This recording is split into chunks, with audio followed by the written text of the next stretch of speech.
Good evening to one and a warm welcome to 52nd International Workshop on Powerful Life-Changing Lessons from the Chinese Philosopher Lao Tzu under International Workshop Series, a series of 100 programs every Saturday 5 to 7 p.m. Golden Jubilee of NEHU, May 2022 to May 2023. Look up, aim high, nation first, self next. Jointly organized by Internal Quality Assurance Cell IQAC, Northeastern Hill University, Shillong, Meghalaya, and Indian Society for Training and Development, ISTD, Shillong Chapter, Shillong, Meghalaya, in collaboration with Department of Philosophy and IQAC, MORAN College, affiliated to Dibrugarh University, MORANHAT, Charaideo District, Assam, and Department of Philosophy, Sri Venkateswara University, Tirupati, Andhra Pradesh. A warm welcome to today's keynote speaker, my guru, collaborator, Professor P. Chennaiah sir, and Professor Prabhasankar Sukla sir, Honorable Vice Chancellor NEHU, Professor Raja Reddy sir, Honorable Vice Chancellor, Sri Venkateswara University, Dr. Nagarajasri Madam, Dr. Vijay Bhaskar sir, SU Computer Center, Professor Mithali Koa ma'am, Principal, Moran College, Dr. Rajan Prasad Vartakur sir, IQAC Coordinator, Moran College, Dr. Srutasini Gugoi madam, Head Department of Philosophy, Workshop Coordinator, Moran College, Professor B.S. Mipun sir, Chairman ISTD Shillong Chapter, and Professor A.S. Dikshit sir, Director IQAC NEHU. A warm welcome to all the participants. Professor Chennaiah sir is going to deliver a wonderful keynote address on Lao Tzu or Tao Tzu, whatever the names, the pronunciations are different. Professor Chennaiah sir, I got so many innovative new things, lifelong valuable things, life-changing things. After discussing with Professor Chennaiah sir, we decided it is better to organize one program on Lao Tzu. Yeah, extraordinary. I have one book I purchased in Amazon. Based on that, already I noted down the important points also while reading, while doing the course. Really wonderful. I noted many information, valuable information. So Professor Chennai sir going to deliver and going to mention uncovered the covered things. Actually, many philosophers, their perspectives, their perception, their attitude, the intelligence level, understanding level of the society is different. But Professor Chennai sir always see uh, as it is without. So sir has a wonderful experience and so many innovative things are also every year sir attending Indian Philosophical Congress last 15 to 17 years without single program not attended by Professor Chennai sir. Even 2020 March also sir visited Shillong, wonderful experience. And I'm going to present life and powerful life-changing lessons from the Chinese philosopher Lao Tzu.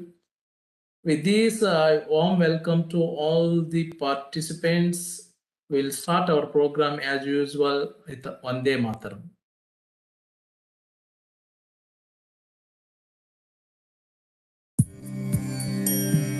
Vande Mataram, Vande Mataram, Sujalam Sukhalam, Malayaj Sheetalam, Sasya Syamalam Mataram, Vande Mataram, Shubhrajyosna Pulakitaya, Pullakusumita Drumadala Shobhini, Suhasini Sumadhura Bhashini, Sukhadam Varadam Mataram, Vande Mataram, Vande Mataram.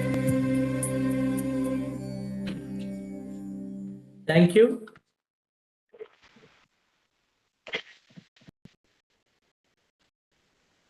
So I'm requesting Professor Chennai sir, my guru, collaborator, keynote speaker, to deliver keynote address. Over to you, sir.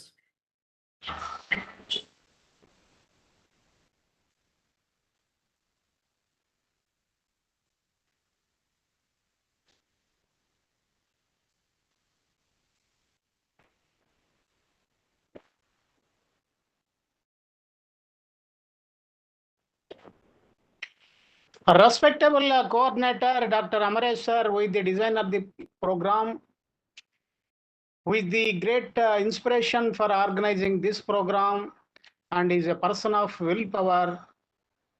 So I'm appreciating the active inspiration of Amaresh sir and all the participants of the program. In the world, we have great people. So entire world is a one family. The birds, animals, trees, mountain, all are interrelated. So human being also one of the creatures of the nature. He is not independent, he is not isolated, he is not a sole authority on administration of the entire things of the globe. So the cosmic law is there. Human being has to follow. Many great people in the world have said many good things about human survival. Here in India, Gautama Buddha. In the West, Socrates. In the Far East, in China, during that period, Lao Tzu, that is Taoism. He said, silence is the great strength for human being. You have to maintain psychological silence. Those who know do not speak. Those who speak do not know. So he's telling practical outlook, understanding. He has given many moral principles also, how to live, stay active, don't retire. So in the moment, live with a natural manner, moment to moment, without having any postponement. Be active. Life is a process. It is not a retirement. You should be very active. You should move with the nature. If you are resisting nature, if you are condemning nature, you are obstructing nature, you are not moving with nature means you are inviting problems from the nature. That's why move very carefully. So in the modern time, we call free retirement, forced retirement, a retirement of something or a job or anything. But the retirement is not relating with life according to Lao Tzu. So from beginning to ending, you should be very careful. So birth and death are the same same sides of a life. In the life, we have two sides. One is a birth, another is a death. So life is a bridge on birth and death. So here we have to understand very carefully. It is a moment. So here birth and death are in the same line. They are moving. So birth, living, death, birth, living. It is a process. We may be in the different houses. We may be in the different positions. So the nature will go. So Lao is telling it is a natural process. But human beings, they are responsible for their actions. If they do bad things, they may experience bad consequences in the nature. If they do good things, they may be comfortable here in the life. That's why actions also most important in the natural life. If you are moving with negligence and irresponsible and destructive purpose in the nature, you may get more destructive consequences on the basis of your actions. That's why you are responsible for your action. Be natural. Here in the life, we find various types of natural activities. Life goes on, moment to moment. So he said, take everything with a natural manner, with a relaxed manner, sitting silently, doing nothing. Spring comes, grass grows itself. So if you are sitting in one place and you find some grass and it is in dry position, automatically sometime the clouds will come and rain will fall, and rain and the flowering of the green grass and flowers and everything in the same manner, just like a leaf from the tree. Here in the life as a human being, in the life of the leaf, we find the tender leaf and the thick leaf, yellow leaf, then it may disappear in the nature. In the same process, we have various types of processes in the human being life, in the childhood, youth, age, and death. So be comfortable, live like a grass, don't live like a tree. If you have more ego in our life, then you may be destructive. So if any long, tall tree fall through cyclone or any natural calamity, it won't come back. So you see the life of the grass. It may face anything, it won't die. So if you are in the state of egolessness, when you are free from all attachments, when you are free from expectation, you live with just like a fresh mood. So here Lao Tzu is telling, live like a water. So here you see, what is the life of the water? So it move in the forest, in the canals, in the trees. It is a bottle. It is in the sky. It is a coconut water. I mean, so wherever it is, it may adjust. So be flexible. Don't rigid. So life is a constant movement. If you are flexible, you are soft, then your life will be very comfortable. Live like a water. Live like a grass. Be innocent. Don't expect anything more. He said, he who is contented is rich. So be content for what you have. So don't expect anything. If you expect more, you are inviting more problems for your life. That's why be content. So he's telling, when you are content to be simply yourself and don't compare or compete, everyone will respect you. So here in the life, be simple. So what do you mean by simplicity? According to Lao Tzu. So simplicity means free from desires. When you have no more desires, when you have no desires, your mind will become tranquil. When your mind will become tranquil, you may get pleasantness, innocence, happiness. So live with the simplicity. So don't compare with anybody. If you compare with anybody, you are insulting yourself. You are destroying yourself. Live without comparison. You are a unique person. You are not a true copy. You are not a secondary person. Every human being, every creature, every leaf, every insect is a unique expression of the universe. So every living creature has a natural rights in the universe. At the same time, every individual or every human being has a great rights in the world to live very excellent manner. Every individual is a unique. It is a great. That's why don't compare with everything. Live with a simple manner. Don't expect more thing. Don't worry. Don't hurry about your progress, our life. So the nature will take. You have come in the nature. You are living in the nature. You may move with the nature. That's why listen your existence. Listen your, see your existence. So follow the laws of the existence. Move with a natural manner. Don't be worry. Don't be hurry. So live with a simple manner. If you see the stars and moon and sun, the lives of the trees, the leaves of the grass, the lives of the flower plants, everything, they are simple. They are not expecting anything. They are living exactly what they are. So live with a simple manner. So simplicity is the most important. Competition. So if you are competing, so you have to develop more. He's telling perseverance is the sign of willpower. So here, what do you mean by perseverance?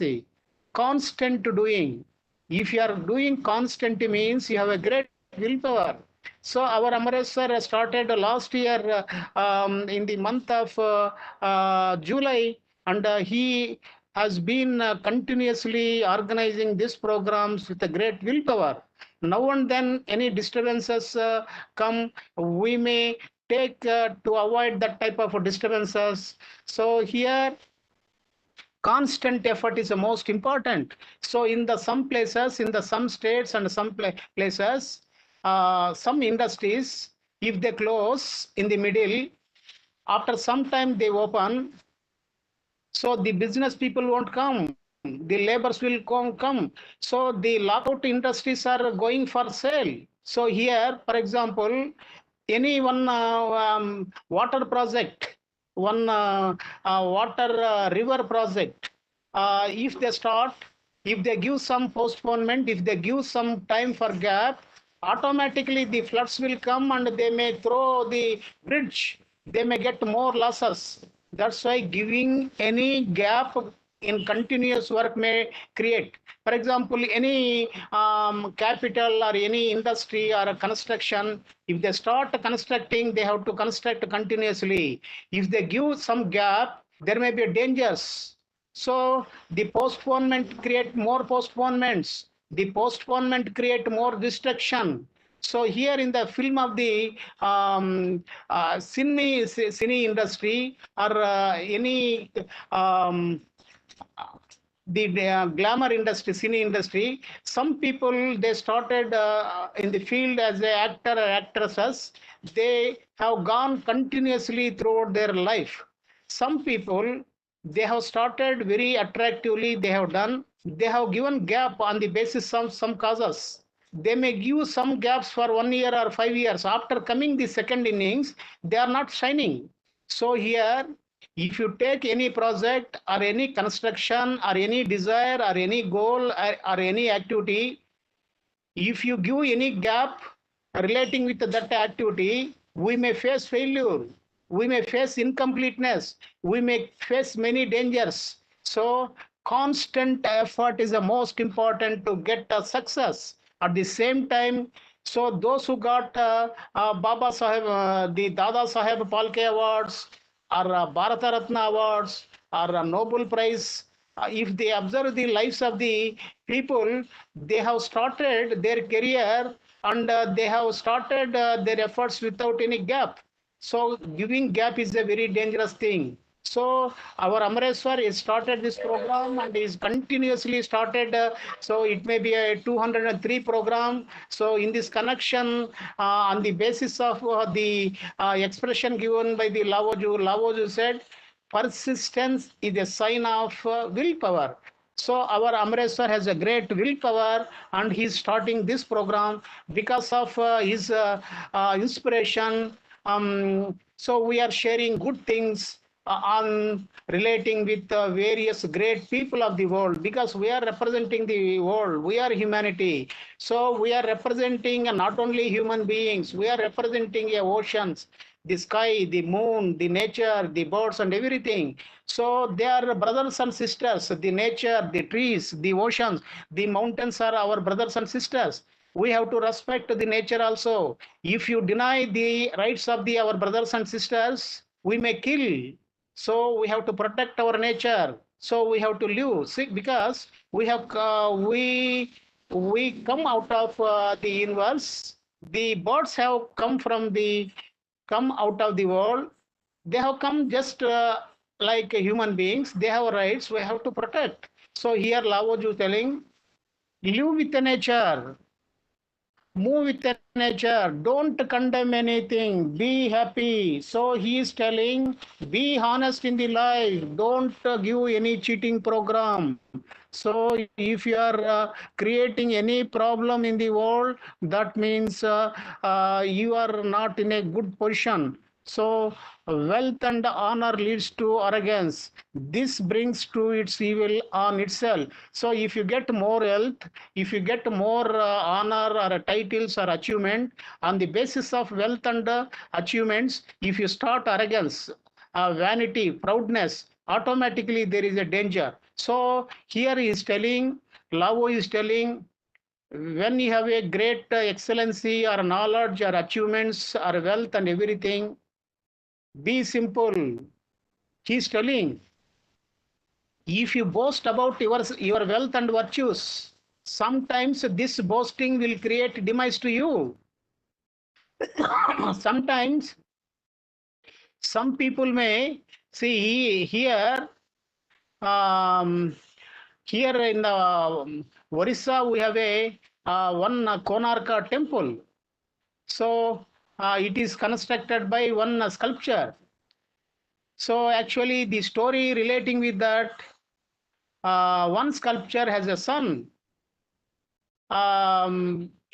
That person has gone to one festival in the temple. This small young boy missed in the festival. Somebody has taken. So this father has not traced totally in his lifetime. That boy has gone to different places. He achieved more skills. Then, without knowing her father name, her father place, with some king's invitation, he has come to Orissa, and he has designed the temple, he sculptured, and he has created a monument on the basis of stone. So his name has gone with the highest level, with a great level. So the father got this news, but he has no idea that the particular person who got the great name is a son. They have no connection. But after some time, with the help of his father, and some people got jealousy on the fame of that particular sculpture, they have killed that person. This is there in the one anecdote historically. That's why if you do your work without having any ego, any publicity, any greatness, any achievement, any title, with a simple manner, that simplicity protects you. He's telling, be simple, be egoless. If you are free from ego, then your life will be very pleasant. He's telling, your own positive future begins in this moment. All you have is right now.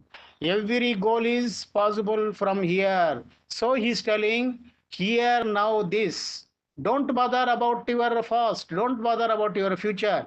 If you are very depressive, that means you are living in the past. If you are very anxious, then you are living in the future. Don't be relating with remembrance of more past and the future. Concentrate on direct to present. Direct to present is the most important thing in the life. So if you miss the right life, then there is a danger. He's telling, health is the greatest possession. So for that, how to get more health and more possession, more health, how to live. So here for food, you have to take balanced food. So do some gentle exercises, walking with a natural manner. Connect with nature, move with nature, take oxygen with nature, see nature, live with nature, follow the laws of the nature, live in the moment. So he's telling, this moment is the most important. If you are moving very carefully at present moment, then you may achieve more things. So present, this moment becomes fast. The future will come present. So present is all time. Present is a junction. So the present will become fast. The future will become present. Present is all time. That's why if you want to do your things, do your work with love on present situation. Don't have anything. So the nature will take the future consequences.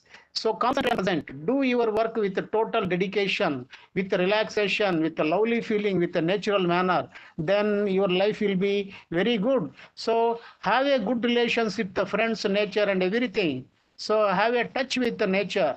Your nature is our good friend. Have a harmonious relationship. So do your activities with love. Love is the most important. So be smile, enjoyable. You see the beauty of the flower. The life of the flower may be at 24 hours, but we find smile, enjoyableness, life beautiful. In the same manner, in your life, you may experience many things, have a smile, enjoyable, be gratitude for the nature. So whatever the thing you have, be grateful, be joyful. So he's telling about the world peace. When there is no desire, then we find a total peace in the world. So in the world, because of desires, ambitions, greeds, attachments, the body desires, the mind desires, so the prestige, the psychological desires. So these desires are the causes for waging wars in the world. That's why if you are free from desires, then there is no problem. If you are free from your desire, you may get more relaxation. That's why he's telling, if there is to be a peace in the world, there must be a peace in the nations. If there is to be a peace in the nations, there must be a peace in the cities. If there is to be a peace in the cities, there must be a peace between neighbors. If there is to be a peace in the peace between neighbors, there must be a peace in the home. If there is a peace to if there is to be a peace in the home, there must be a peace in the heart.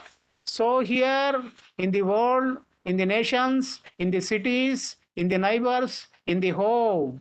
So from individual to world. So the basic factor for contributing a world peace is a pure heart, a pure mind, a mind without having any desires, a heart without having any poisonous feelings, a heart with good feelings, a mind with good thoughts, a mind with emptiness, a heart with fragrance. That type of mind and heart can contribute a lot for world peace.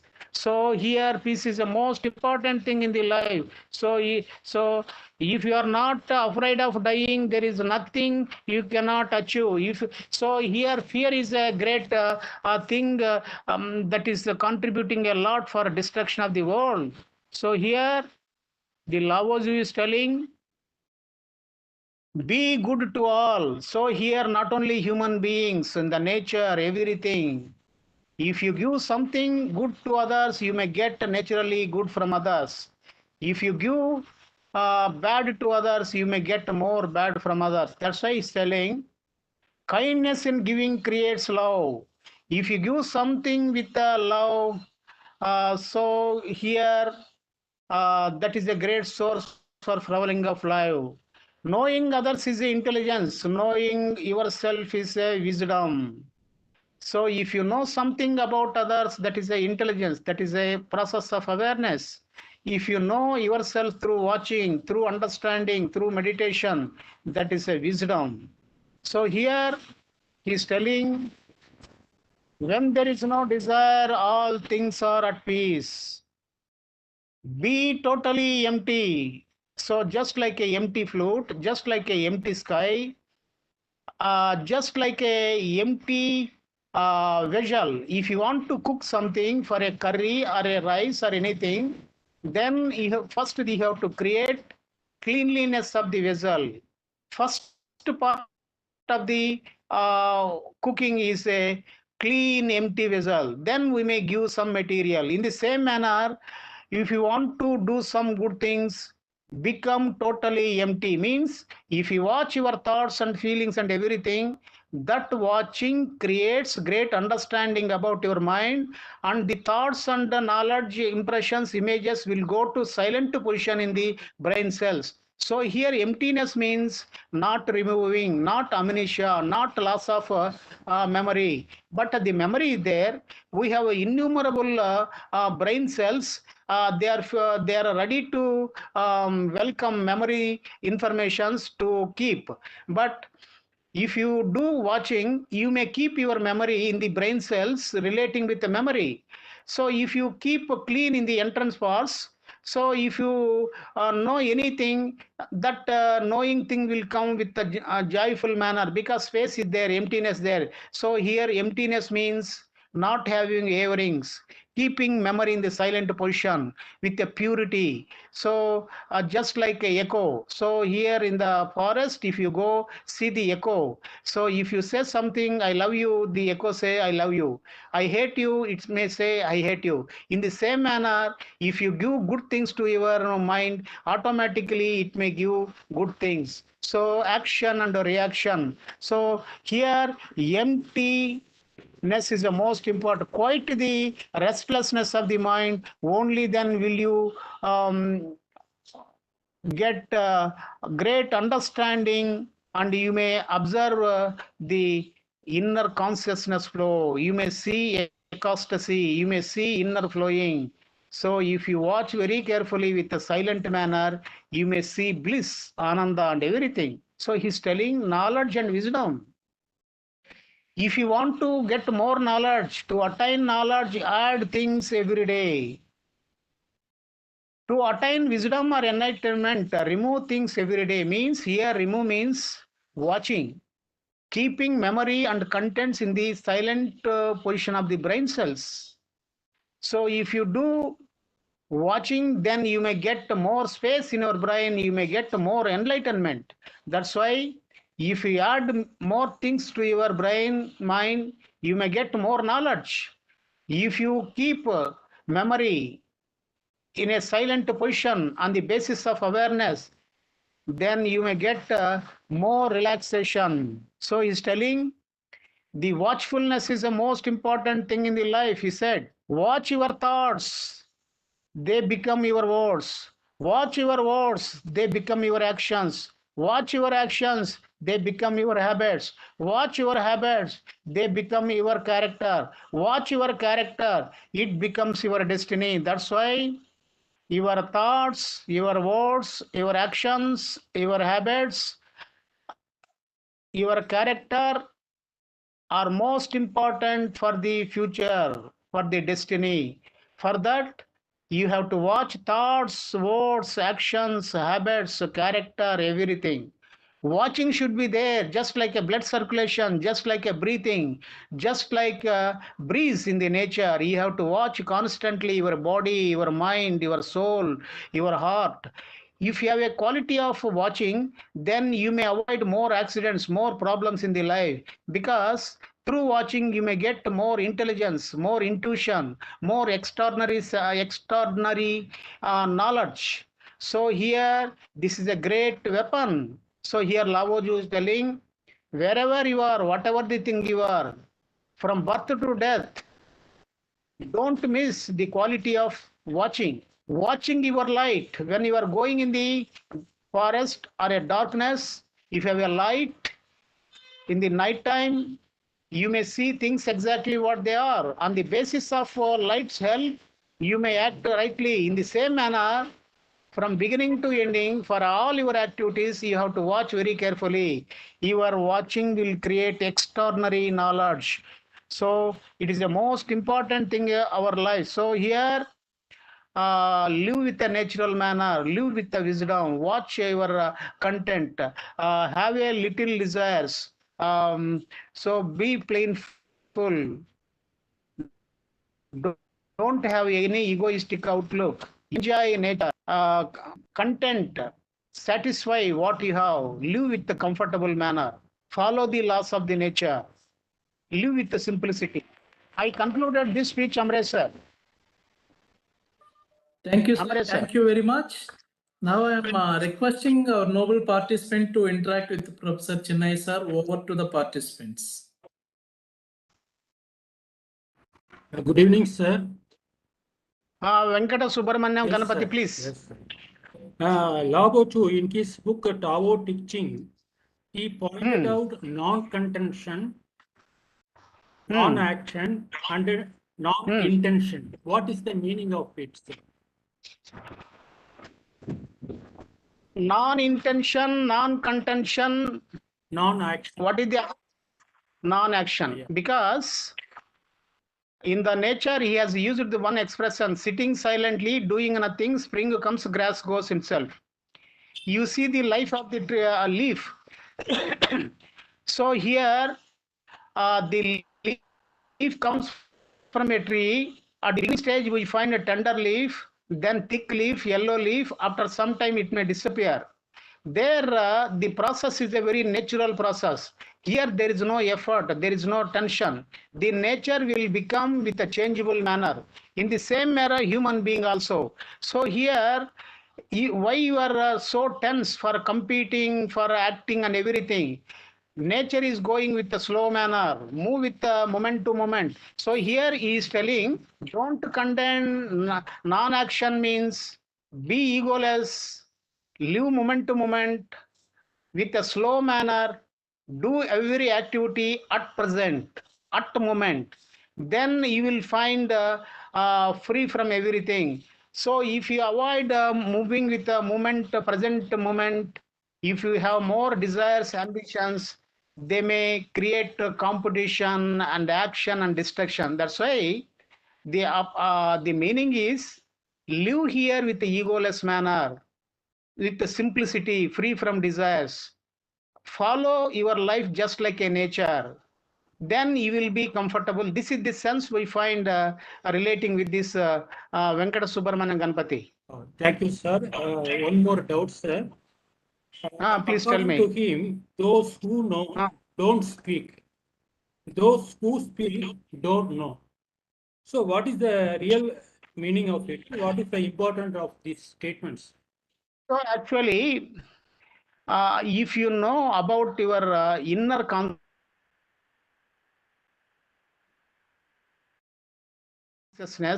the silent state of your soul, inner consciousness, you get bliss. So when there is no desires, when there is no any problems, when you are free from attachment, your mind will go to tranquility with so much of joy and enjoyment. That is possible only a person who experiences.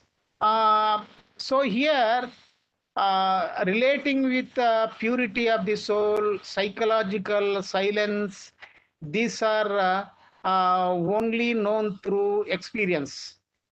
So here he is telling a person who knows the actual realization, the actual silence, the actual bliss of inner consciousness or inner soul, he won't talk, because if you talk something on your inner bliss, there is no effective communication, because the language is very limited. The language has no capacity to communicate the exact sense of inner bliss. So through experience only we can realize. If you say something with the words, but we may communicate, but the language has no actual strength to communicate the inner experience of soul. That's why those who speak, they don't know. Those who know, they don't speak. That is the sense we find Venkata Subramanian Ganpati. Thank you, sir. Extraordinary explanation. Thank you very much, sir. Thank you.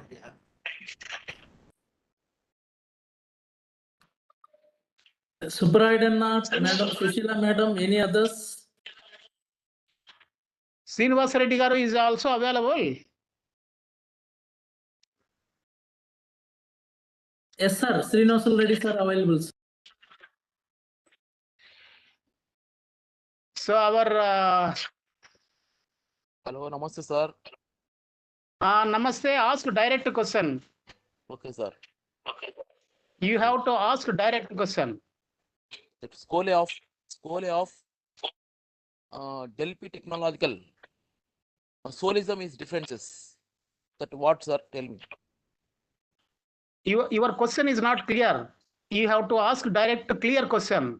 There is ambiguity in our language. You have to ask question with a clear language. What is Delphi? What is Delphiism? What is? Delphiism and I don't know. soulism. I don't know. I don't know. I am not talking these two concepts here. If you say the meanings, I may say the connection with Taoism is this. So if you ask the dictionary meanings, I won't talk. But my topic is different. If you ask the Lao Tzu, the Taoism, the Chinese philosophy, the happiness, the unhappiness, I may ask. But you are asking dictionary meanings of the words. Okay, so Taoism. What is meaning of Taoism? Science explain scientifically. So first you have to listen very carefully the subject, and you have to ask direct central questions relating with the topic. Then we may have a lively discussion. So you asked one question nicely now. What do you mean by Taoism?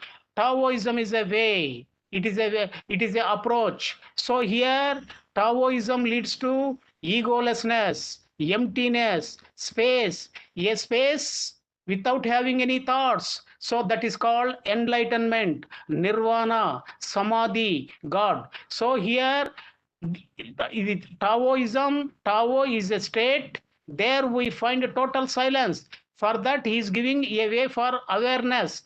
Through awareness, through watchfulness, with a simple living, without having any desires, following the rules of the nature, you may experience Taoism, means silent state. That is called in the Indian philosophy moksha, nirvana, samadhi, mahamudra. So he is telling, watch constantly every aspect of the nature. Watch your mind, your body, your soul, your heart, and everything. Through watching, you may achieve the state of Tao. That means silent state of mind, a state without having any memories, a state without having any restlessness. So that is a pure state. There we find the bliss. That is the sense, Pawan Kumar.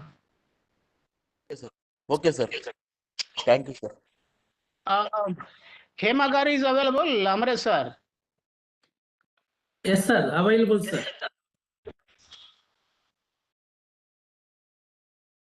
Good evening, sir. Welcome, Hemagaru. Please say something and ask something. Yes, sir. You have enlightened us with very good knowledge about this Chinese literature, sir. But why Yes. so many people are not able to? It has not come into limelight. I don't know why, sir. This Chinese అంటే వీళ్ళ గురించి ఎక్కువ ఎందుకనో lime light లో why it has not been propagated. I don't understand, sir. So here, the Gautama Buddha, the Socrates, the Lao Tzu, the Confucius, they are beyond nationalities, beyond boundaries. They are cosmic people. So in the modern sense, we are calling the countries' names. So his period is before Christ, maybe 400 or 500 years before Christ. So in the natural life. So here, in the modern times, people have no good habits relating with simplicity, compassion, living with a simple manner, living with contentment. So they are ambitious. At present, in the world, we have a overpopulation, unemployment, malnutrition, destruction, poisonous psychological feelings are there. So here, we in the world, many people are doing the quality of meditation or the awareness, and they are cleaning, they are experiencing, but there are no more habits for people to watch their way of life. So they have not experienced the bliss of the soul. So simplicity. That's why sometimes if we have a good faith or a good connection, we may listen like this. So here he said about the peace. So peace comes from the heart of the individual. When there is a love, when there is a compassion, when there is a happiness in the mind and the heart, we may create a peace. A peaceful person can create peace. A person who have a feeling of love can spread love. So here he is telling, what do you mean by love? Love is freedom from desire, ambition, greed, attachment, ownership, violence, destruction. It is not a prison, it is not a hell, it is a free, it is a joyful.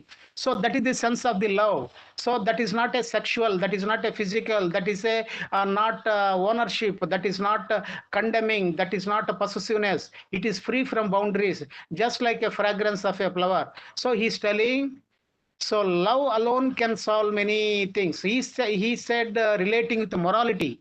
So morality of the Tao philosophy, he prescribed 3 principles for a moral life. One is a compassion, another is a generosity, another is a humility. So here compassion means wherever you are, when your mind and heart are filled with the emptiness, with the innocence, then just like a music. So you see the ghatam, the musical instrument, we find emptiness. So we get music from ghatam, a musical instrument. So we get music from the flute. In the same manner, if you have no ego in our mind, we may get extraordinary creativity. That's why be compassionate, be loveful. Love is the way of life. Another, he said, generosity. What do you mean by generosity? Giving and sharing is your way of life. Good giving and good sharing. Wherever you are, you should give, not expect, not demand, give. Another, he said, humility. That is simplicity, innocence. So he said, compassion, generosity and humility are most important for a happy way of life. So many great things are there in the Taoist philosophy. They are very useful. We may get mental peace, relaxation, courage, and everything. He's telling a person who has a courage in the external world, he may die for doing something. A person who has a inner courage, he may live with a comfortable manner. He may spread something good for others. Many good things are there. So thank you, Hemagaru, for our nice present and share something. Thank you, sir. So we are remembering great persons' ideas. So what is the medicine? What is the poison? Sometimes if you listen one good word, we may get enjoyment, relaxation, joy, life and everything. Sometimes if you listen a bad or a, ugly or a destructive word, we may get unhappiness, depression, suicide, murder, killing, everything. Words are most powerful. He's telling, be careful while you are using words. Words have a great power. If you use negative and destructive words, you may get catastrophe in the world. That's why be innocent, be clean. While using your words, be compassionate. Use only good words. Hema garu, share something. Thank you, sir. Very well said, sir. Because the word is more Welcome. powerful than a knife, sir. It may cut, sometimes it may cut the mind of the other person if you are not speaking well, sir. So that's why he's even Buddha also saying in the similar line, word is just like a knife. It kills without bleeding, because the word is a knife.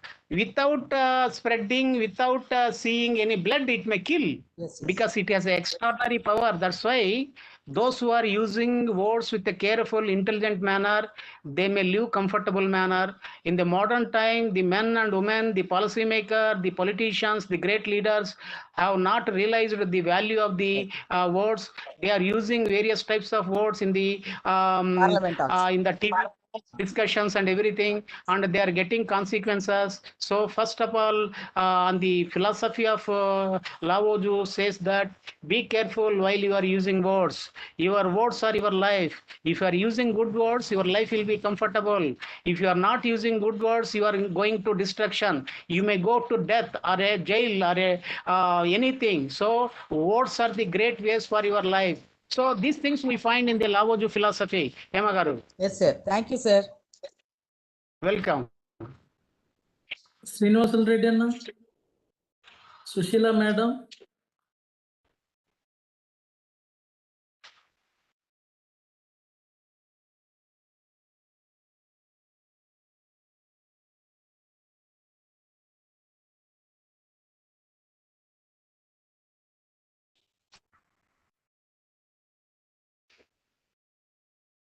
any other? Okay. Yesubu is Sir, available. Amresh sir. sir? Amresh sir. Yesubu Sir, is sir. available or not? Yes, SB is available, sir. Yesubu? Yesubu? Sir, good evening, sir. Good Good evening, Yesubu. So very happy to listen. You asked one question, Yesubu, relating with. So Yesubu has completed PhD under my guidance 2 years ago on Sarvepalli Radhakrishnan philosophy. So he's now doing postdoctoral research. So ask one question, Yesubu. He is in the Anantapur district, Andhra Pradesh.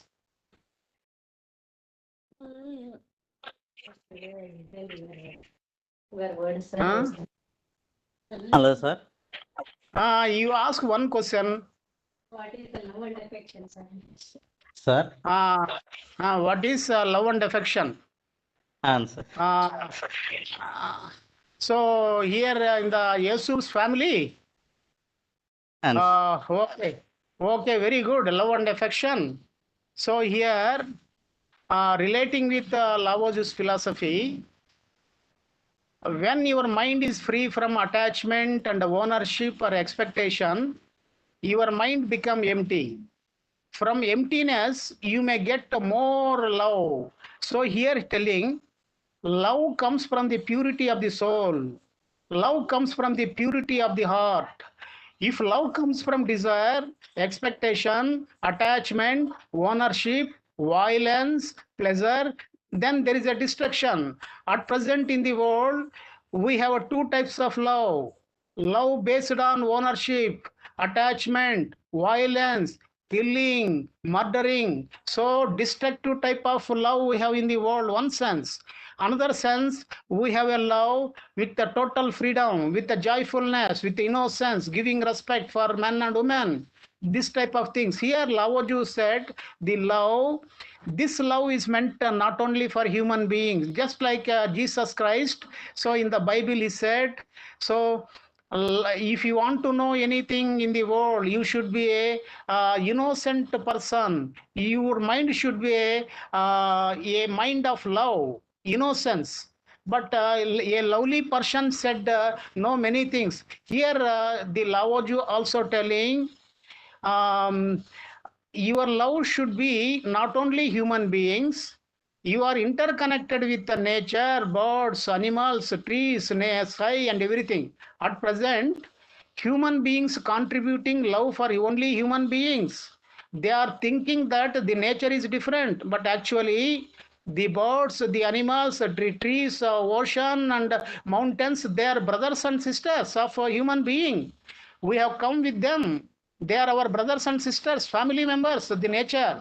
But we are not giving any respect for our family members' nature. We are killing, we are destroying. Here, Lao Tzu is telling, you should give compassion. He used the word compassion and love. Means compassion means showing love. You have to give love total nature. If you give more love to your nature, you may get more enjoyment, more safety. So he's telling, in the world, if you want to live with a comfortable manner, if you want to get more peace, if you want to get more skills, if you want to share something in the world, you should develop the quality of love. For that, he is giving instruction that watchfulness. So watchfulness creates compassion. Watchfulness creates love. When you watch your mind, you may create purity in the mind. When you create purity in the mind, you may create love in the mind. Through that pure love, you may create good things in the world. That's why, so watch your body, mind, clean mind, have a lovable feeling, share something good for all human beings and the nature, live comfortable manner, live with the simplicity. He's telling, so live like a water, live like a leaf, live like a grass, live like a simplicity. So he has given many things for living love. So this love alone can solve many problems. If you have a love, we don't find any religion or a caste or a cult or a nation or an ideology and anything. When love is there, the quality of love is giving and sharing. When you are giving and sharing with a good sense, you may get more positive result. That's why, so the love alone can solve all problems. This is the sense we find in the Lao Tzu's philosophy, Yesubu. Have you heard? Thank you, sir. Thank you. Welcome, welcome. So I invited you for asking because you are in the remote area. So I think that your family members also heard this. Huh? All the best. Sir, very nice speech, sir. I have regularly listened, sir, your speech, sir. You ask one more question. You ask Sir. one question, then we will close the program. You Okay, ask sir. because you are. Oh. You ask something. Something I may connect with the Lao philosophy. Okay, sir. Thank you, sir, giving this opportunity. I will ask one question, sir. How I can Yes, reduce, how we can reduce overthinking and negative thoughts, sir? Yes, very good question. Overthinking and negative thoughts means. So here, for example, we take a breakfast and a lunch and a dinner. If you take in the right time and the right breakfast, we won't remember the incompleteness of the breakfast or the not taking breakfast. If you take breakfast, that is a complete action, you won't remember. If you take lunch in the right time, in the right quantity, you won't remember in the afternoon about the lunch, in the night also. In the same manner, if you are doing some things, if you do some things with incomplete manner, that incompleteness creates remembrance. Incompleteness creates tension. Incompleteness creates negative things. That's why do our activities with a complete manner. But at the same time, you have to expect things on the basis of your capacity. Don't expect ambitious things. Don't expect things which are not desirable. On the basis of your interest and capacity, you take some actions, do with the moment to moment. So here, if you concentrate on your action completely with the dedication, you may get more experience and you may free from memories. So here, the negative thoughts and the all negative impressions, thoughts, because of incomplete things, because of lack of understanding various types. That's why you concentrate on present, do with things. So if you avoid postponement, you may avoid this remembrance negative thoughts. Because of postponement of activities, postponement of things, we may accumulate more incomplete thoughts. They may create a problem. That's why do your activities with the moment to moment. Don't postpone anything. Here, now, and these are most important. Now or never. This action, this opportunity is this only. If you do carefully at present, you may free from all these types. So have you got something? Yes, sir. I didn't, sir. Huh? Yes, Your sir. name, please. Your name, please. My name is Mahalakshmi, sir. What is the relationship, Yesub and yourself? Wife, sir. Yes, sir. Okay, Wife, sir. congratulations.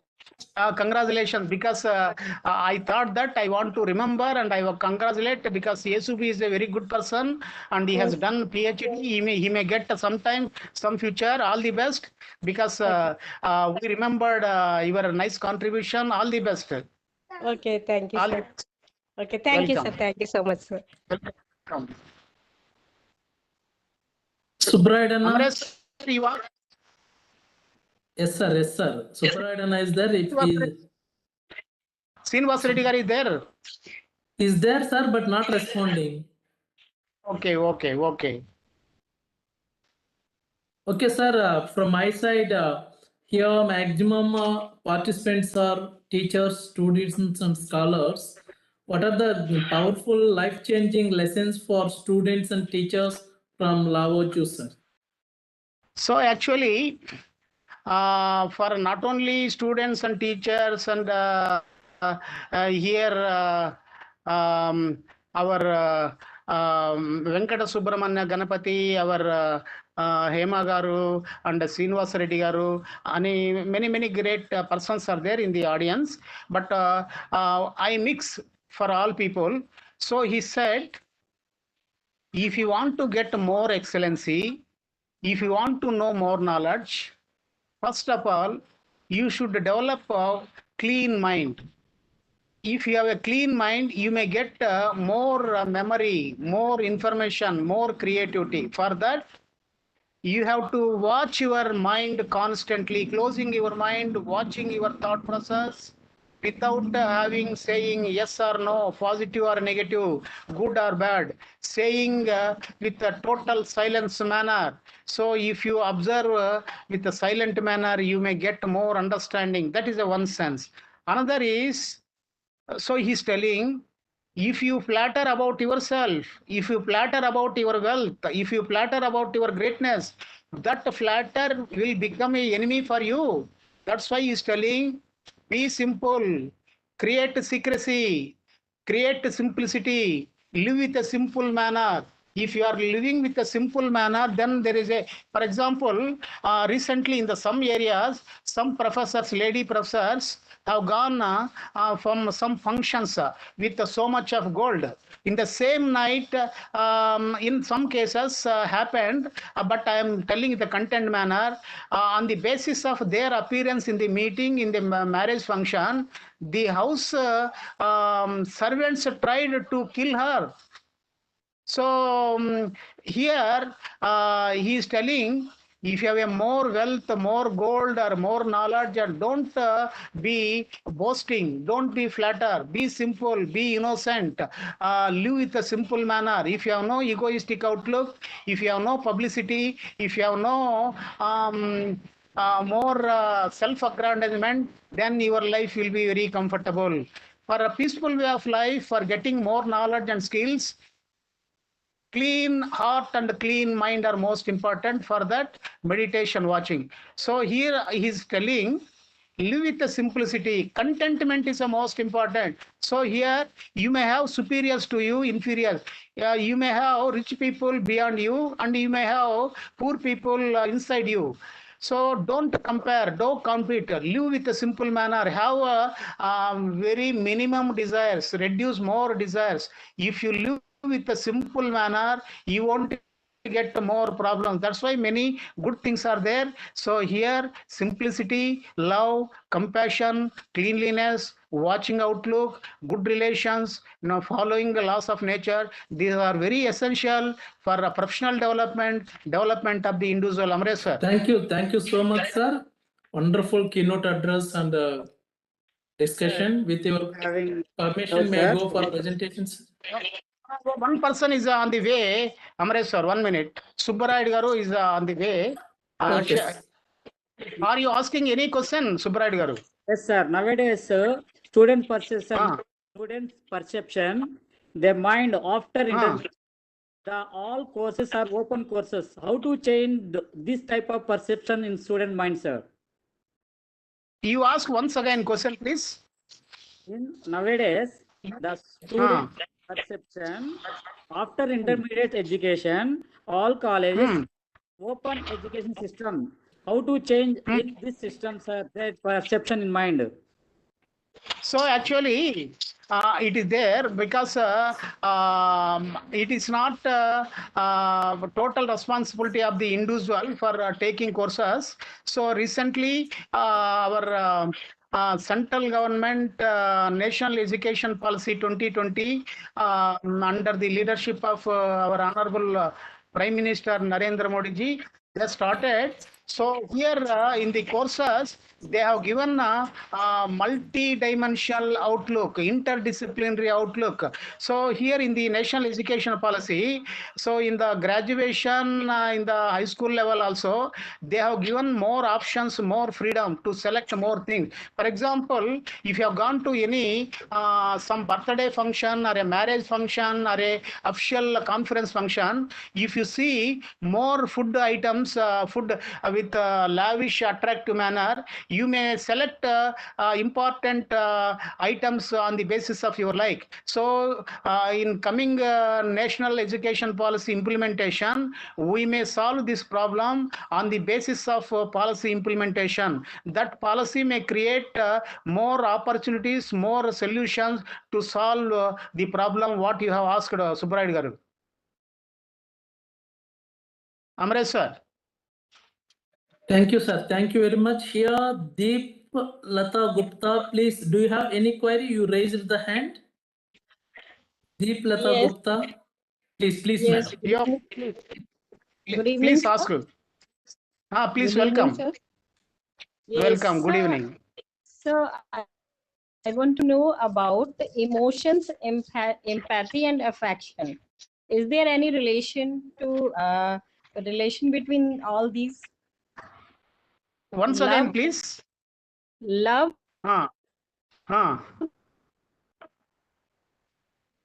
Love.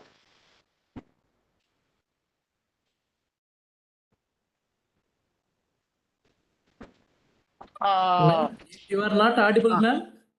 Yes, tell me. Okay, I understood. So I understood on the basis of our words, I listen. So emotions and the love. So here, what are the connection between emotions and the love? So here, one sense, love also one feeling, but that feeling is free from jealousy, envy, sadness, ownership, misunderstanding, and everything. That is a beautiful feeling, just like a fragrance. But in the emotions, we have various types of emotions, but at present the love is mixed with the emotions and it is operating with a destructive purpose. That's why here Lao Tzu is telling we have a different type of love perceptions, love based on the emotion or a sex or a pleasure or attachment or a ownership or a violence or a destructive or many based loves are there. But here, Lao is telling to avoid the destructive emotional loves, watch your feelings. If you watch your feelings, the negative feelings will go to silent position. The only positive feelings will come. If you watch constantly your emotions and thoughts, you may get more emptiness. Through that emptiness, you may get more love. That love is free from attachment, free from distraction and everything. That's why watch your mind and emotions. Then you may get the positive feelings of love and the positive thoughts. You may get a very comfortable life. Watch your feelings and thoughts. That is the most important thing to control bad thoughts and bad emotions, to rise good thoughts and good emotions, live comfortable manner. Here Lao is telling watching alone can solve this type of problems. Amresh sir. Thank you, sir. Thank you so much. Sir, with your permission, may I go for presentation? Okay, please move, Amresh sir. Thank you, sir.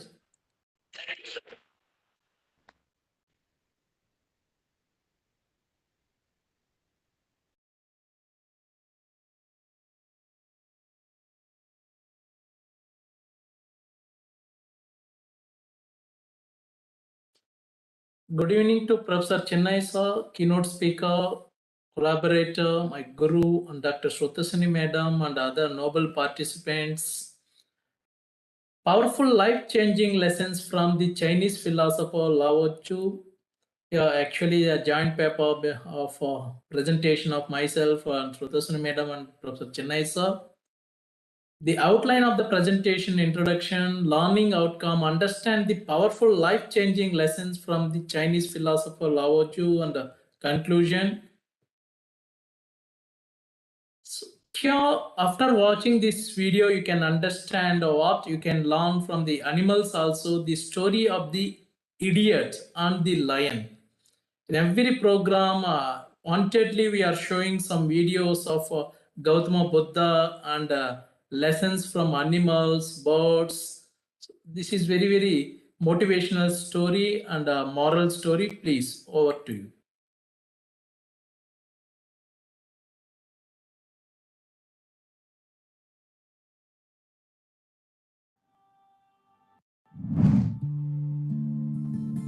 Once upon a time, there was a man who inherited much wealth from his father, but who led such an irregular and unwise life that in a short time he had spent everything, even to the last penny. Then he sat down, folded his arms upon his breast, and sighed as he thought of his unfortunate condition. His father's friends gathered about him to console and said to him, "Son, you have offended your luck. Who has run away from you? You would better go after your luck. Perchance you can find it, and being reconciled with it, become as before, a fortunate man." The man at once set out and traveled mountains and plains in search of his luck. One night he saw in his dreams that his luck was a human being like himself, who had fallen upon his face on the top of a high mountain, sighing and beating his breast all the time, just as he himself had done. In the morning he got up and continued his journey toward that mountain. On his way, he met the fairy lion, sitting upon a mound of earth beside the road. "Don't be afraid, human being, proceed," said the lion. And when the man approached, he said, "Where are you going?" "I am going to find my luck," said the man. "Good," said the lion. "Your luck is very wise. Ask him, what is the remedy for my disease? I have been an invalid for 7 years. If you find the right remedy, I will reward you." "Very well," said the man, and went on his way. Soon he came to a very beautiful orchard, full of all kinds of fruits. He picked some of the fruits and began to eat. But lo, they were all bitter. Thereupon the gardener came and asked where he was going. "I am going to find my luck," said the man. "Please ask your luck," said the gardener. "What is the remedy for my orchard? I grafted my plants, but it was of no use. I cut down the old trees and planted new ones, but neither did this avail. If your luck can devise some remedy, I will reward you bountifully. The man promised to ask his luck, and again went on his way. Soon he came to a magnificent palace, situated in a garden as beautiful as paradise, whose sole inhabitant was a beautiful maiden. "What man are you?" asked the maiden, seeing the man. "And why have you come?" The man told her his story. "You see," said the maiden, "I have this splendid palace and measureless wealth and property. But I have a grief which grows in my heart day and night, and I spend my life sighing all the time. Please ask your luck about me, and if you bring me a device to make me happy, I promise to reward you bountifully." The man promised and went on his way until he came to the mountaintop where his luck had fallen on his face. He described to him his own unfortunate condition and poured out all his grievances. His luck listened to him attentively and said, "Everything may yet be well, seeing that you have come so far in search of me." Then the man asked of luck the things he had promised to ask and received answers. "Now will you not come with me?" asked the man. "Go first," said luck. "I will come after you." The man returned. On his way back, he first met the maiden and said, "Your grief will disappear, and you shall be happy as soon as you marry a young man of your choice." Then he met the gardener and said, "There is gold in the spring from which flows the water with which you irrigate your orchard. The plants suck up particles of gold, which causes the fruits to be bitter. You must either irrigate your orchard by the water of some other spring, or take away the gold from the present fountain. Then your fruits will be sweet." Then he came to the fairy lion and told him how he had seen his luck, and what messages he had brought to the maiden and to the gardener. "And what present did the maiden give you?" asked the lion. "She said," answered the man, "that she had fallen in love with me and proposed to marry me, but I refused." "And what reward did the gardener give you?" asked the lion. "He took the gold out of the spring and gave it all to me, but I refused, saying that I did not care to trouble myself and carry such a heavy thing so far." "And what remedy did your luck devise for my ailment?" asked the lion. "He said," answered the man, "the moment you devour an idiot's head, you shall be healed." The lion looked the man in the face and said, "By heaven, I cannot find a greater idiot than you on the face of earth."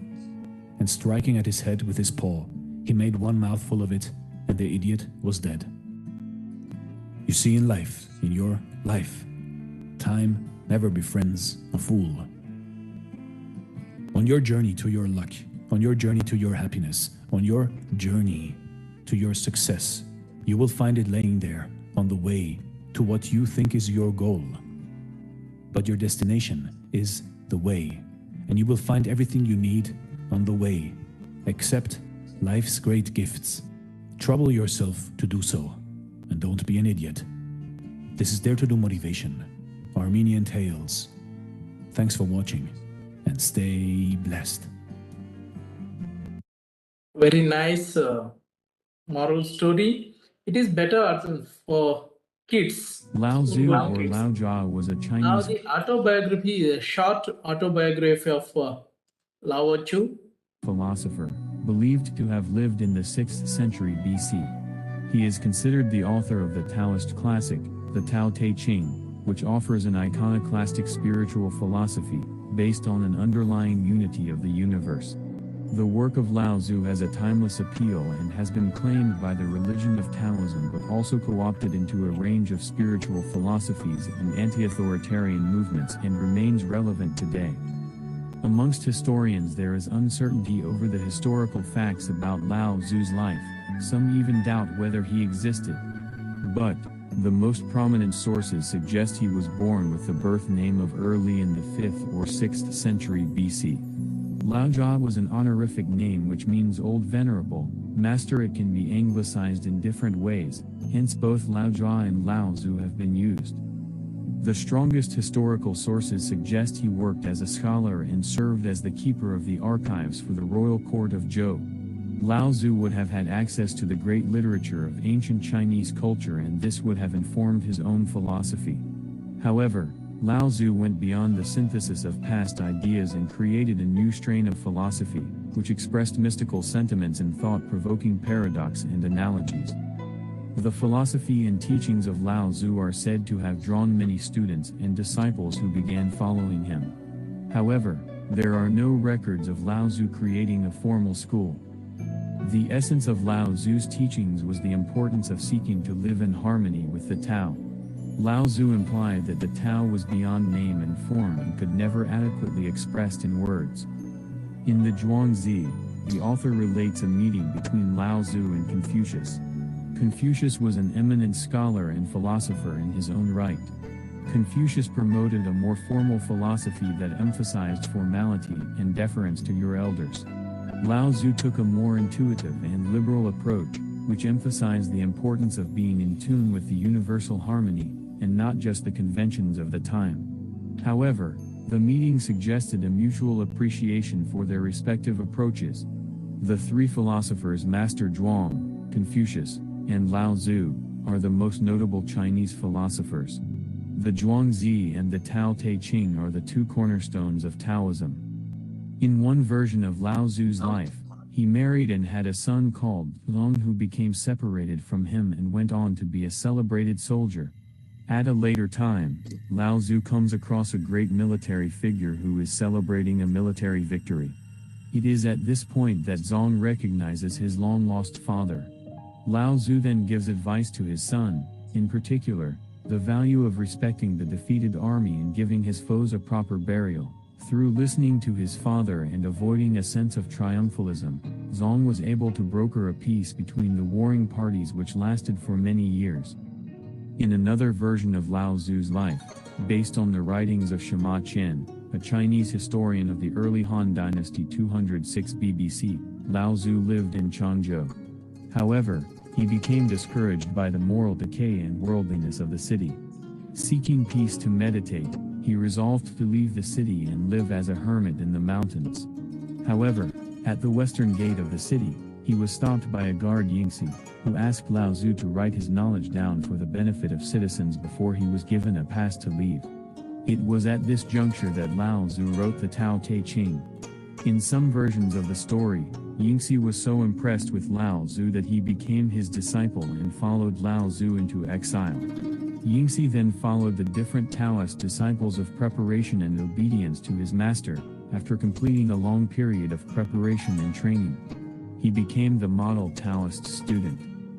Lao Tzu is generally regarded as the founder of Taoism. In some branches of Taoism, Lao Tzu is worshipped as a god. Lao Tzu was viewed as a perfect personification of the Tao, and throughout history, he has appeared to lead humanity towards its goal. Right. Very nice. Actually, the Lao Tzu is the author of Tao teaching, the fundamental text Can you of celebrate Taoism. life? Fundamental. Here, there are two parts in Tao teaching and 81 chapters. Very nicely, I have this book. Almost I read the book. After reading this book only, I suggested and I requested Professor Chennai sir to organize one program on this.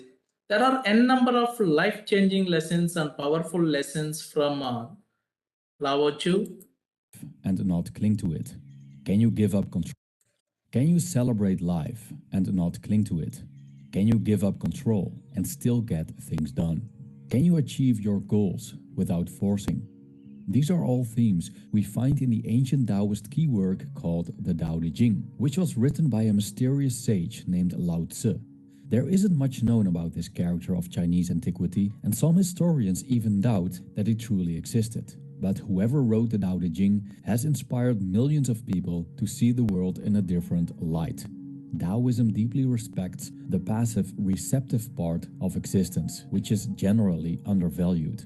By becoming more aware of the strength of what the Taoists call the feminine or the yin aspects of life, we'll see that effort and force aren't always the best tools in the toolbox for getting things done. In a previous video, The Philosophy of Flow, I expand upon the so-called flow state, known as the soft power of Wu Wei, or effortless action, also described as being in the zone when participating in certain activities like sports and painting. This video, however, explores how the wisdom of Lao Tzu can help us go with the flow in a more general sense. How can we let go and let ourselves be carried along with the river of life? How can we live more effortlessly with less stress and anxiety?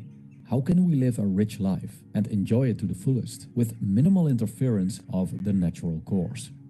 The following 5 lessons based on the writings of Lao Tzu might inspire you to live life in an entirely different way.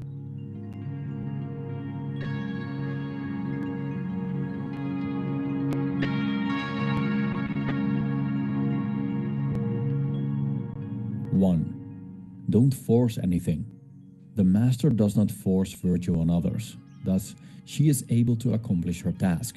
The ordinary person who uses force will find that they accomplish nothing. In several chapters of the Tao Te Ching, Lao Tzu writes about the principle of not forcing. When we force, we go against the natural flow of things, which most likely gets us in trouble. Oftentimes, a fallacy we make is thinking that we can force the unenforceable, believing that when we push hard enough, we'll eventually get where we want to go. For some things, pushing hard consistently indeed leads to results. But no matter what we do, there are always natural laws that we must take into account. Lao Tzu observed that nature has its own way of doing things.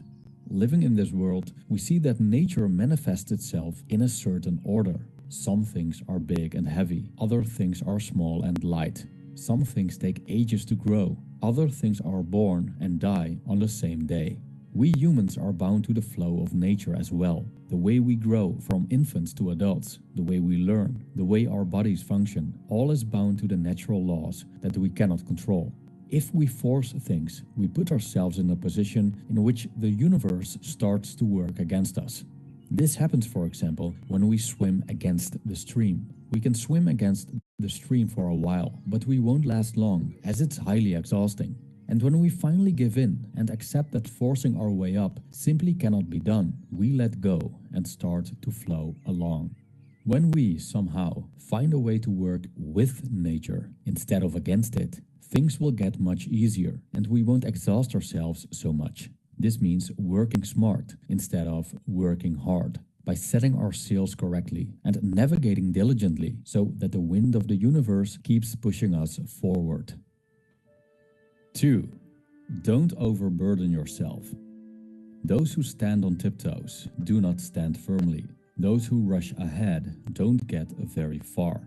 Those who try to outshine others dim their own light. A typical phenomenon that we see in current civilization is that people are willing to push themselves too far. Pushing boundaries isn't wrong in itself, as it's a way to grow. If we look at strength training, for example, it's actually necessary to overstimulate the muscles. By breaking down the muscles during a lifting session using progressive overload, they'll come back stronger and bigger over time. But there's one necessary ingredient when it comes to this process that many beginning lifters tend to overlook, which is rest. When we repeatedly overburden the muscles, we will eventually be unable to continue our training, as they don't get enough time to heal. Even though our intention was making ourselves stronger, we have actually become weaker. Chronic exhaustion leads to a lower immune system and also makes us more prone to depression, according to countless studies. So, why do people do this? It's because they want to become very muscular very quickly, but by pushing themselves too hard, they've put themselves in a fragile position. Lao Tzu would describe this as standing on tiptoes, as he argues that when we stand on our tiptoes, we don't stand firmly. There always needs to be a balance between action and inaction, between the effort we put into things and the time we let the body and mind recover. Stretching ourselves beyond our means may get more work done in the short term, sure, but as Lao Tzu observed, it will make us weak and vulnerable as well. Another example are people who take out a mortgage that's just slightly affordable as long as they keep earning what they earn, working stressful jobs. Yes, This will lead to a big house in the short term, but this situation requires these people to always stay on the hamster wheel and never go below a certain income. They're chained to a payment obligation and cannot afford to take on a job that's less stressful if that decreases their income. And why? Often it's not because they need it, but rather to show off to other people. And this comes with a price. The more wealth you possess, the harder it is to protect, Lao Tzu stated. And when one fills a cup to the brim, it becomes quite difficult to carry it around. So ideally, if we take Lao Tzu's wisdom to heart, we want to stand firmly with 2 feet on the ground with everything we do. 3. Stop controlling the world. Do you want to rule the world and control it? I don't think it can ever be done. The world is a sacred vessel and it cannot be controlled. You will only make it worse if you try. It may slip through your fingers and disappear. Have you ever observed that many of our problems solve themselves? Intervening isn't always necessary. Moreover, in many cases, intervention only creates more problems. Everything is in motion, which means that circumstances change all the time, and that today's problems can become tomorrow's blessings. We can see this in the workplace often, as there's always a certain manager who excessively tries to control all processes and only causes stress and division within the team. Deadlines aren't being met, co-workers hate each other, and there's always drama going on. But when this manager is away for a few weeks, everything seems to go smoothly. Lao Tzu states that a good leader doesn't control but operates from the background. She lets people do things themselves and intervenes only sparingly. There's a difference between delegating and controlling, between leading and imposing. Leading and delegating can be done softly and without much interference, letting things go with the flow. Controlling and imposing often go together with force. In practice, we might want to take a step back a bit more often before we intervene. In many cases, the natural course will make things work out just fine. This basically comes down to trusting the universe so that we can let go of control. 4. Enough is enough. Those who know they have enough are truly wealthy. As we tend to overburden ourselves, we also have this nasty feature of gathering much more than we need. We see that the wealthy try to get wealthier. For them, increasing their possessions is life. But when we always aim for getting more, don't we forget to live? Our needs come with natural limits. We only need enough food to stay energized during the day, and we only need enough water to stay hydrated. Too much is harmful. Taoist sage Zhuangzi invigorates this argument by telling us about the mouse that only takes a belly full of water when drinking at a pond. A mouse naturally refrains from over-encumbering itself, as drinking too much will take its toll on the body.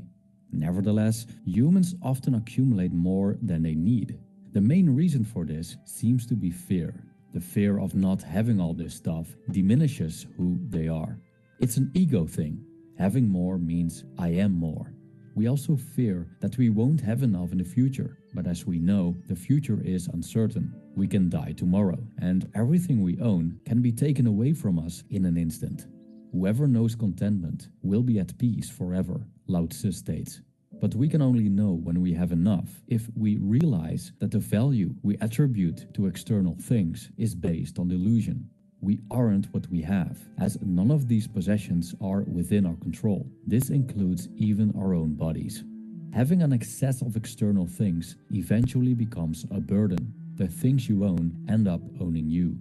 As with a mouse, there's only so much we can take. Of course, it's not a bad idea to have, for example, a nice house and money in the bank, as long as we don't become slaves to what we own. Moderation is the key. 5. Don't cling to life. I have heard that those who celebrate life walk safely among the wild animals. When they go into battle, they remain unharmed. There's a difference between celebrating life and clinging to life. If you cling to life, there is nothing to celebrate. life has become immensely serious and even painful. We're anxious because we see death, the mother of all fears, in every corner. The fear of death is what makes us cling to life. And how Lao Tzu puts it, those who are stiff and rigid are the disciples of death. Those who are soft and yielding are the disciples of life. Those who don't cling to life, therefore, aren't a threat because they aren't fearful, and wild animals don't see the need to attack them. Now, the fear of death manifests within us in ways that are very subtle. Many people claim that they don't fear death because they don't fear this imagined idea of what death is. But this mere idea rarely resembles truth, as we cannot possibly imagine what it is not to be. There's something, however, that lies quite close to the experience of complete annihilation, which is losing what we cling to. We may cling to our beauty, so we are afraid of aging. We may cling to our reputation, so we are always hypervigilant when it comes to what other people say or think about us. We may cling to our wealth, so we're always busy defending it. Now, an aging body, a bad reputation, or poverty do not equal death, as we can still live and live well while enduring these things. However, it may equal the death of our self-image, the story we tell about ourselves. For most people, this is where the fear of death really lies, and this is what they cling to.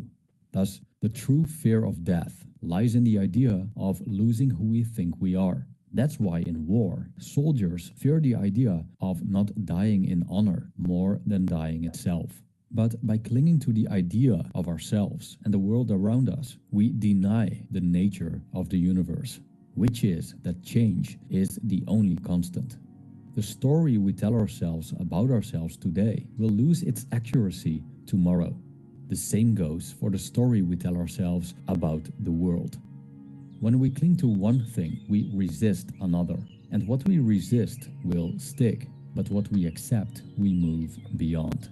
The ability to let go and go with the flow and to be a flexible operator in a chaotic universe is what makes us disciples of life. And these were the 5 lessons based on the writings of Taoist sage Lao Tzu. Right. Very nice.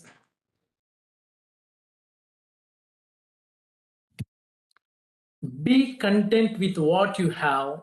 Rejoice in the way things are. Actually, in general, what we are doing, what we don't have, we are giving more importance to those things, and we are almost forgetting to rejoice and enjoy what you have already. When you realize there is nothing lacking, the whole world belongs to you. Because one believes in oneself, one doesn't try to convince others. Because one is content with oneself, one does not need others' approval. Because one accepts oneself, the whole world accepts him or her. So better always self, self, self. Our motto also of these programs to motivate the participants, self-learning, self-motivate, self-evaluation, everything, self-realization, self-actualization, self-development, everything is self, self, self. So watch your thoughts, they become words. Watch your words, they become actions. Watch your actions, they become habits. Watch your habits, they become character. Watch your character, it becomes your destiny. Lao Tzu. Even many the Chinese philosophers also they have the same meaning or thought or lesson. Even Professor Chennai sir already mentioned, even Satya Sai Baba also mentioned the same type of information or motivation. All streams flow to the sea because it is lower than they are. Humility gives it its power. So there are so many lessons we can learn from water. So wherever maybe there is no shape and no color of the water, wherever you can keep it occupy the same vessel shape. Knowing others is intelligence. Professor Chennai sir already mentioned during his keynote address. And knowing yourself is true wisdom. The philosophy word itself is the love of wisdom. Mastering others is strength. Mastering yourself is true power. So this is very, very important. That's why self, self, self. The journey of 1,000 miles begins with a single step. Suppose you are standing where you are, so you want to go somewhere or move somewhere. It is not possible without taking one step. So it is always better, whatever you have plans, make it, execute it, implement it. Silence is a source of great strength. Silence, silence, silence. That's why Munish, the saints, philosophers, maximum learned people, they make more silence. If you do not change direction, you may end up where you are heading. So it is better. That's why whenever you are moving, it is better the way or the path for learning, for doing something, or to reach somewhere your goal, better whether you are moving in the right direction or not. If the direction is not right, better to take left or right. We are simply calling U-turn. The more you know, the less you understand. Lao Tzu mentioned this. If you realize that all things change, there is nothing you will try to hold on it. Change is a natural phenomena. Better to accept it. Whatever sometimes the things, whatever happens are happening, it is good for us and others. Let things flow naturally forward in whatever way they like. It is better to allow the natural path or natural way of living is very, very important. That's why the Taoism, actually the Taoism, they are near to nature. Kindness in words creates confidence. Kindness in thinking creates profoundness. Kindness in giving creates love. That's why giving, always sharing is a knowledge. In the same way here, giving creates love. There is even, I suppose, the scholar of Professor Chennai sir rightly asked the question, what is the true love? According to philosophy, love means carrying action. Here, 3 more minutes video before going to the other slides. There are wonderful quotes of Lao Tzu and Taoism.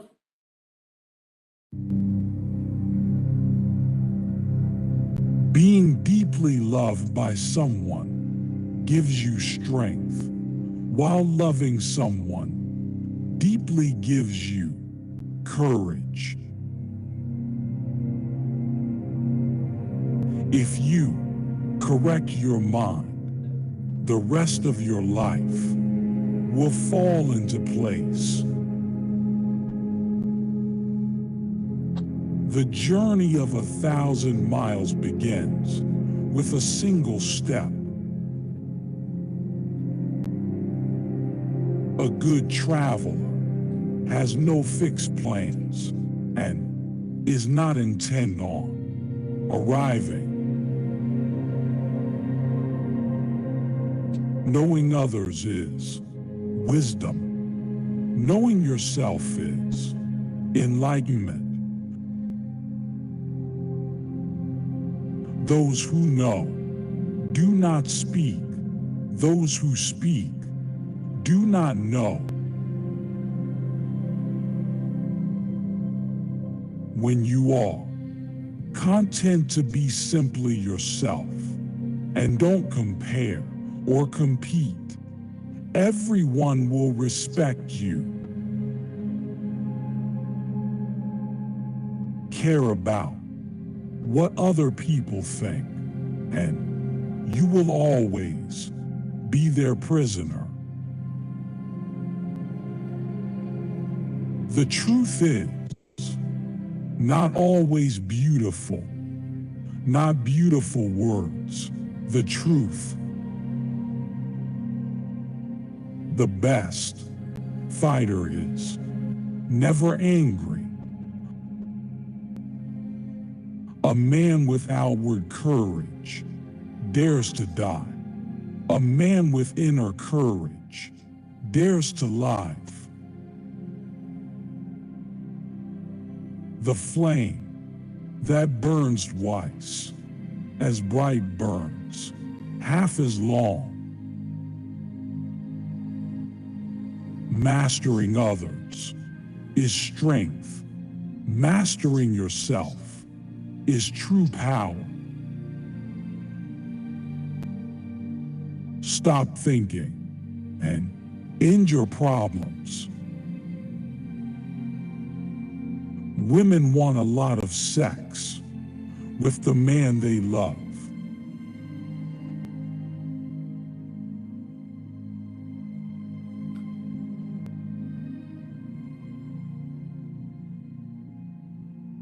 These are the few quotes for Lao Tzu. Yeah, actually, some of other quotes already we covered few quotes in the videos. Do the difficult things while they are easy, and do the great things while they are small. This is very, very good. In general, what we are doing, we are procrastination, always taking time or delaying the small. Suppose whenever a small hole in the boat, it is better to find it and fix it. Otherwise, the whole ship will be immersed because of the pressure of the water. In the same way, whatever problem you have, please identify it and resolve it and think how to resolve instead of thinking about the problem. When you are content already these things, they mentioned very nicely. Here, the ninth one, in dwelling, lie close to the ground. In thinking, keep to the simple. In conflict, be fair and generous. In governing, don't try to control. In work, do what you enjoy. In family life, be completely present. This is very, very important. All difficult things have their origin in that which is easy, and great things in that which is small. So this is very important quotes from Lao Tzu. If you realize that all things change, there is nothing you will try to hold on it. If you are not afraid of dying, there is nothing you cannot achieve. So here again, he who conquers others, this one also in the video we learned, at the center of your being, you have the answer. You know who you are and you know what you want. Again, the water here, there are some quotes or life lessons from Lao Tzu from water. So what you can learn from the water, 7 lessons you can learn from water.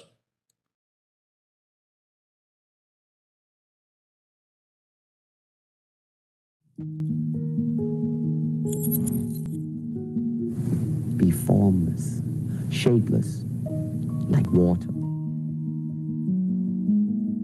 The 7 lessons we can learn from water by Lao Tzu.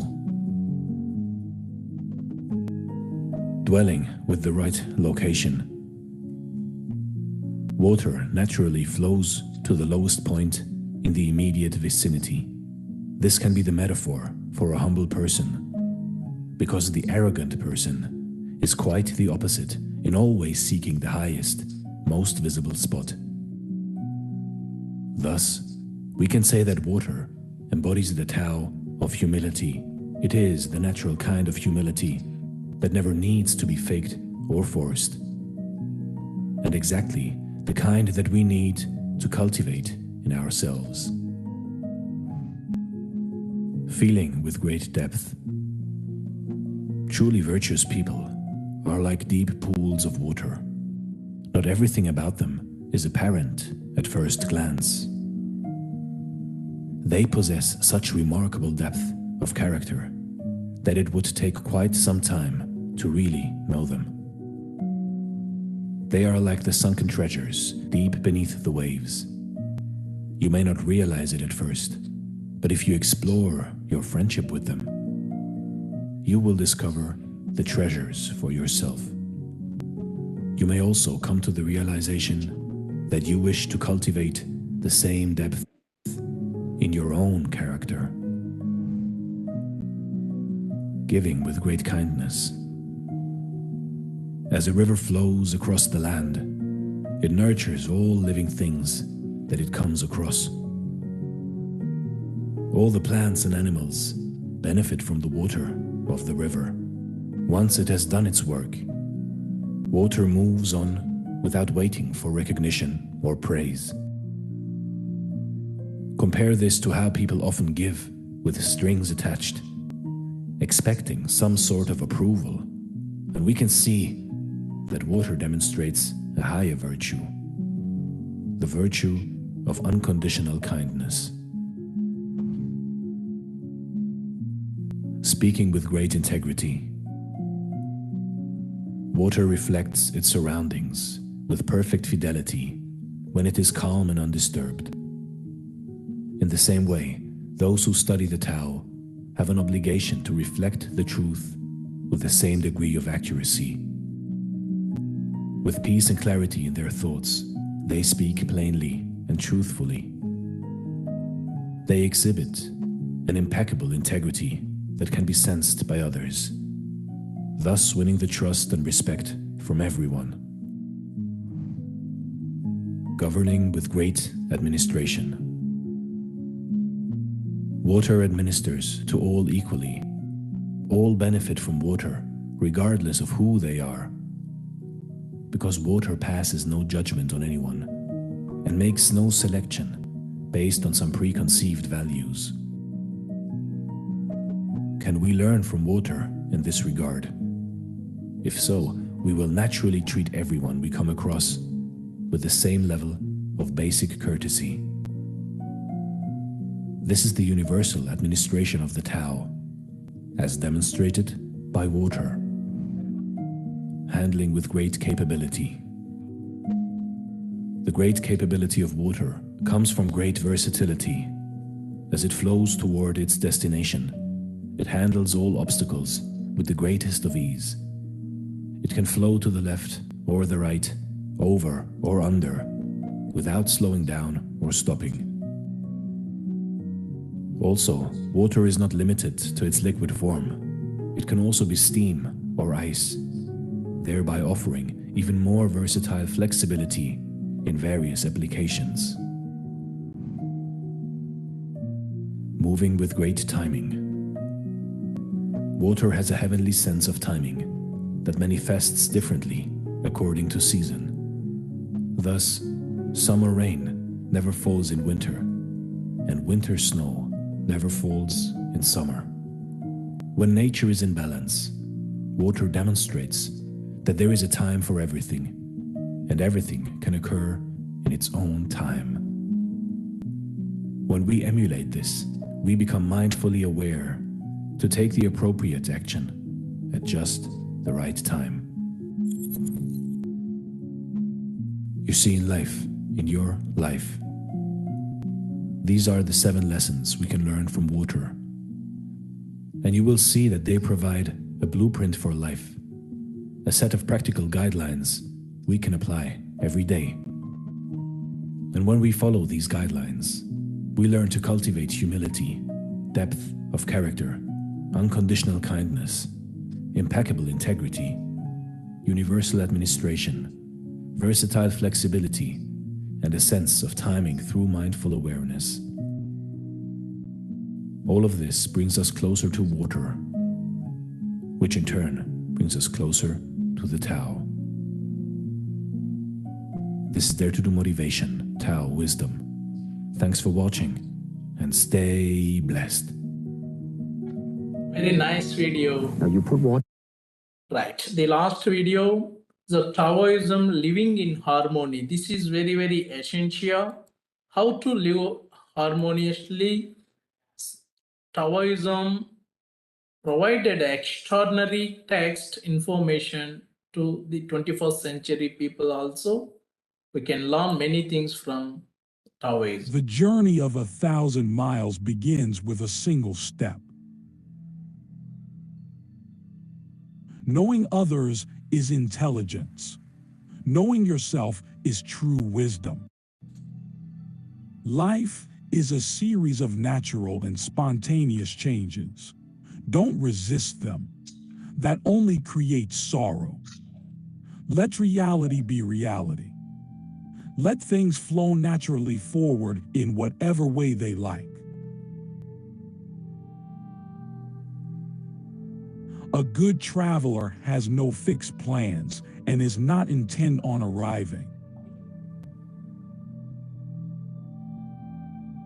Those who know do not speak. Those who speak do not know. I think many things already read, so I simply pause the video. Inside your heart. He who knows that enough is enough will always have enough. Become totally empty. Quiet the restlessness of the mind.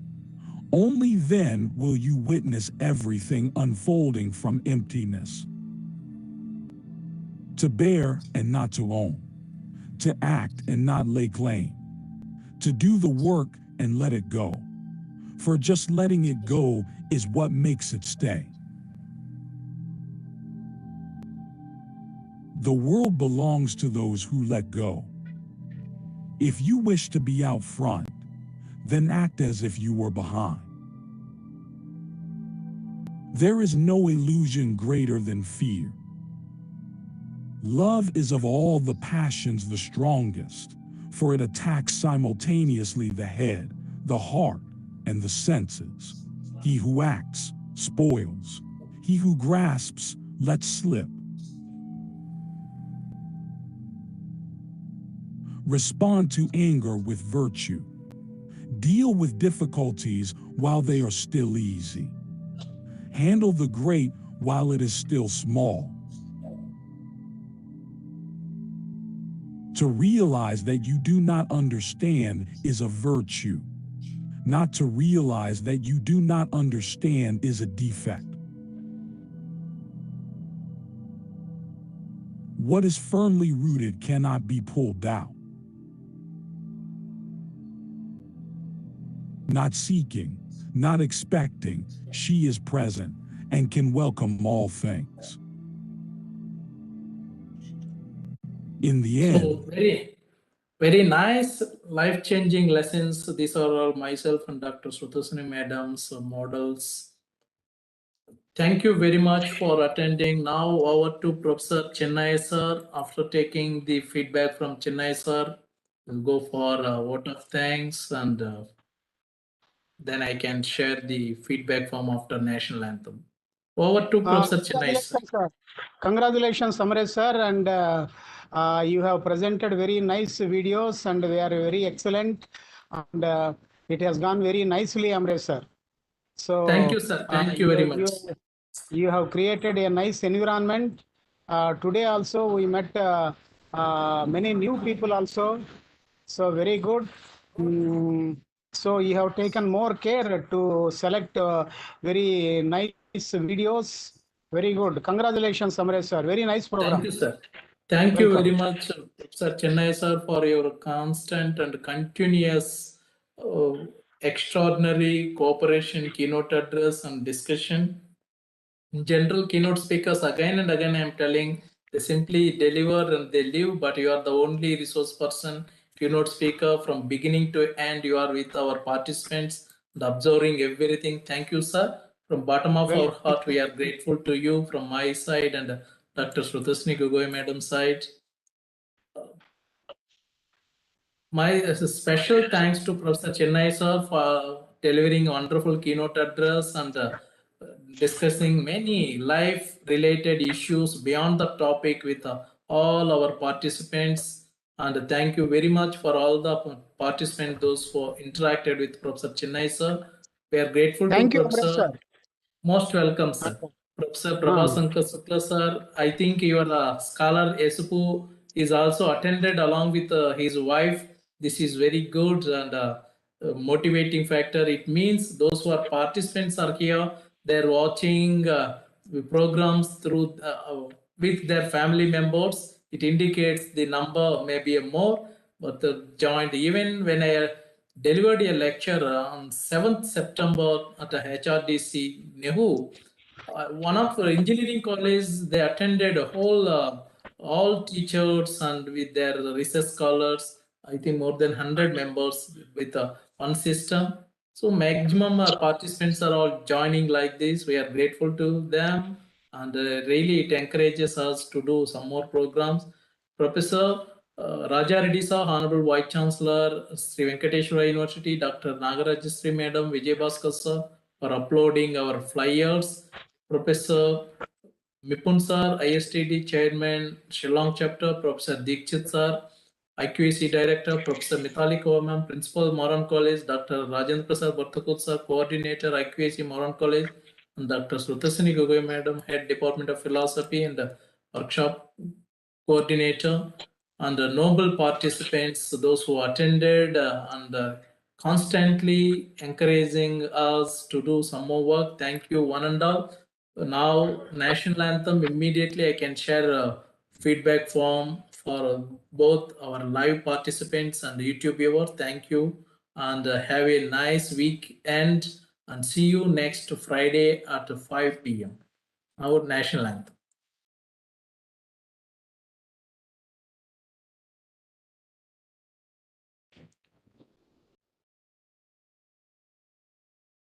जनगण मन अधिनायक जय हे भारत भाग्य विधाता पंजाब सिंध गुजरात मराठा द्राविड उत्कल बंगा विंध्य हिमाचल यमुना गंगा उच्चल जलधि तरंगा तव शुभ नामे जागे तव शुभ आशीष मांगे गाहे तव जय गाथा जन गण मंगलदायक जय हे भारत भाग्य विधाता जय हे जय हे जय हे जय जय जय जय हे Jai Hind, thank you. Please submit your feedback form.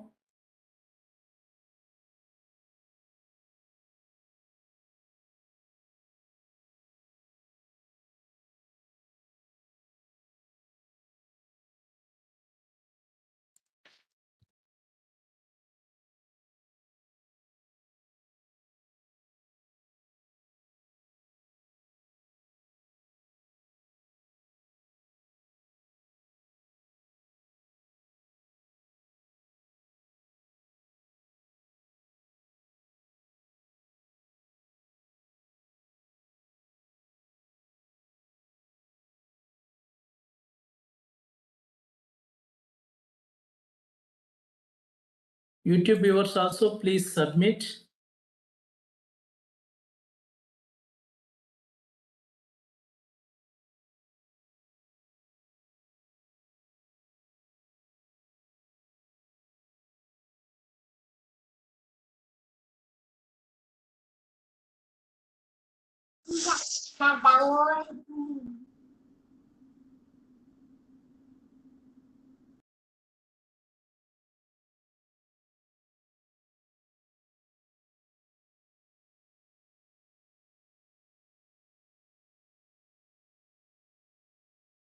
YouTube viewers, please submit. Just I shared in the YouTube.